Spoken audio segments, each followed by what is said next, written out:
And of course, we start with the redistricting battle once again tonight. 2 months from this exact day, Californians will have the chance to weigh in on Governor Newsom's redistricting plan. Proposition 50 will be on the November 4th special election ballot. And it's really asking voters to approve a constitutional amendment to allow new congressional maps to be drawn, temporarily bypassing the independent redistricting committee. Now, the goal is to pick up 5 more Democratic seats in Congress in response to a Republican redistricting push in Texas. Now, the proposal is sparking debate within communities that would be impacted. I want to bring in ABC 10's Becca Habegger because she was out in Lodi today, where communities could be seeing some big changes, right, Becca? Yeah, Alex, if California voters approve the redrawn maps to go into effect for the 2026 midterm elections, some parts of the state will see little to no change in their congressional representation. But we noticed in the proposed maps that's not the case for the city of Lodi.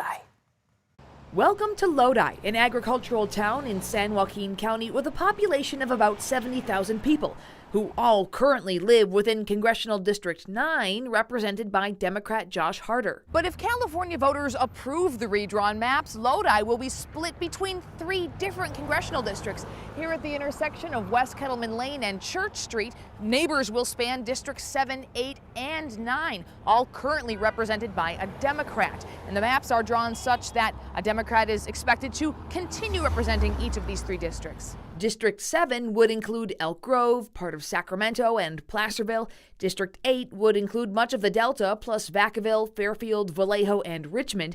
And District 9 would include part of Stockton, Tracy, and Modesto. Honestly, it doesn't make sense to me. Stephanie Kelly is a Lodi native. I've lived on different sides of Lodi growing up. She now lives along the dividing line that would put her family in Congressional District 8. Just from a jurisdiction point of view, that doesn't make sense.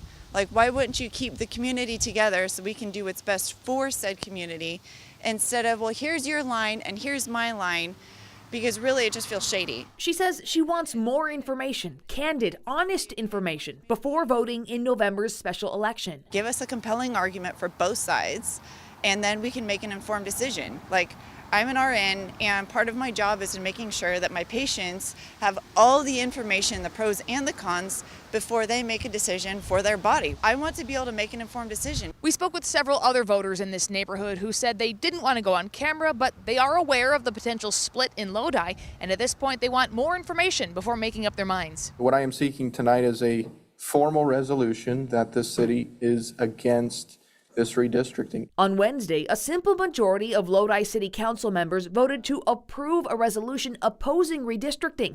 A strong message, though a symbolic one, as it's ultimately up to voters statewide on November 4th. Congressman Harder has represented all of Lodi, allowing our elected officials, our business leaders, our community groups to work in a unified partnership with him and his staff. Establishing a strong and informed working relationship with one congressional member is already a challenge for part-time council members.